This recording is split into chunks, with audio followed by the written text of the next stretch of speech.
इतनी सिक्योरिटी तो भाई साहब प्रधानमंत्री की भी नहीं होती, इतनी सिक्योरिटी तो भाई साहब प्रधानमंत्री की भी नहीं होती। आप तो इतना घबरा गए अभी से। पैंथर आ रहा है, पैंथर आ रहा है। मेरे लिए भी कम से कम 200 पुलिस वाले आगे खड़े थे।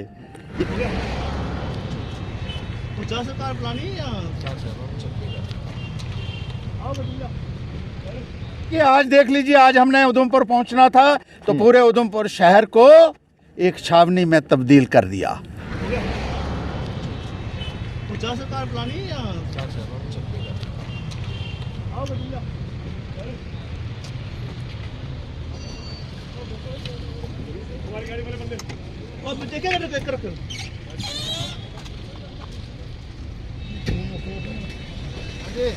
जी आगे बढ़ो, हम तुम्हारे साथ हैं। पैंथर पार्टी माता की जय, भारत माता साइकिल वाला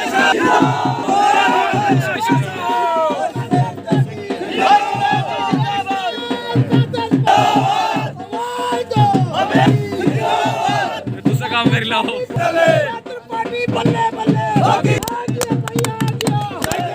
पार्टी ने जो एक कामयाबी हासिल की है उसके लिए मैं पैंथर्स पार्टी के तमाम कार्यकर्ताओं को बहुत बहुत मुबारकबाद पेश करता हूँ। यह सरकार इलेक्शन करवाने के हक में नहीं थी और ऐसा कहा जा रहा था कि 2029 तक यह इलेक्शन नहीं करवाना चाहते। जम्मू कश्मीर के अंदर बाहर से लाए हुए अपने चहेतों के माध्यम से जम्मू कश्मीर को चलाने की साजिश रची जा रही थी यहाँ, लेकिन पैंथर्स पार्टी ने रिट की।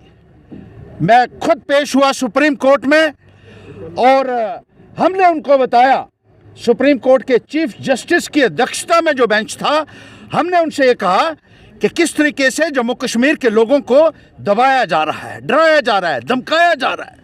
बाहर से लाए हुए बाबू लोगों के हवाले जम्मू कश्मीर के लोगों को कर दिया है, जिन लोगों को जम्मू कश्मीर के लोगों की कोई जानकारी नहीं है, जम्मू कश्मीर की समस्याओं की उन लोगों को जानकारी नहीं है जो बिहार से, यूपी से, मध्य प्रदेश से, झारखंड से, छत्तीसगढ़ से यहाँ लाकर यहाँ लोगों के सिरों के ऊपर बैठाए हुए थे। लोग त्राहिमाम कर रहे थे, बुनियादी सुविधाओं के लिए तरस रहे थे। बिजली और पानी की समस्या, स्कूलों की समस्या, अस्पतालों की समस्या, कोई आम आदमी की बात सुनने के लिए तैयार नहीं था। गरीब आदमी त्राहिमाम कर रहा था और कोई भी उसकी आवाज़ सुनने के लिए यहाँ तैयार नहीं था। ऐसे माहौल में ये लाजमी था, ये ज़रूरी था कि जम्मू कश्मीर के अंदर भी चुनाव हों, जम्मू कश्मीर को भी हिंदुस्तान का वैसे ही अंग माना जाए जैसे हिंदुस्तान की बाकी रियासतें हैं। और हमारी जो पिटीशन है मई महीने में लगी थी, जुलाई में हम फिर पेश हुए और उसके बाद जो न्यायाधीश हैं उन्होंने ये कहा था कि इसका फैसला जो है वो 370 के साथ ही वो देंगे।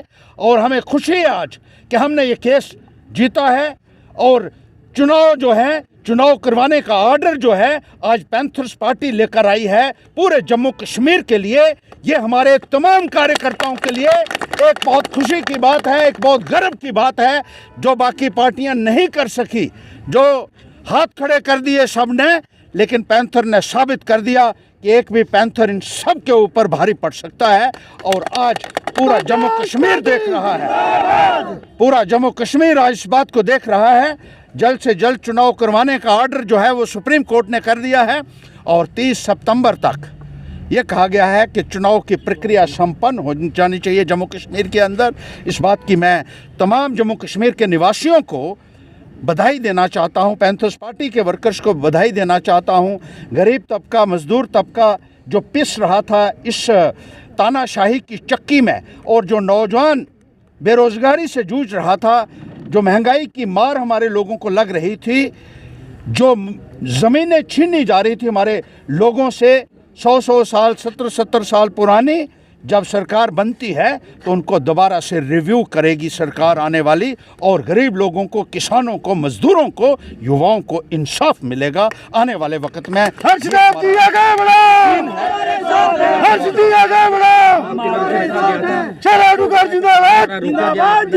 देखिए, आज देख लीजिए, आज हमने उधमपुर पहुंचना था तो पूरे उधमपुर शहर को एक छावनी में तब्दील कर दिया। पैंथर आ रहा है, पैंथर आ रहा है। और मेरे लिए भी कम से कम 200 पुलिस वाले आगे खड़े थे। इतनी सिक्योरिटी तो भाई साहब प्रधानमंत्री की भी नहीं होती। आप तो इतना घबरा गए अभी से। जब ये पैंथर असेंबली में जब पहुंच जाएगा तो भारतीय जनता पार्टी वालों आपका क्या हश्र होगा, इस बात का शायद आपने अंदाज़ा भी नहीं लगाया हो।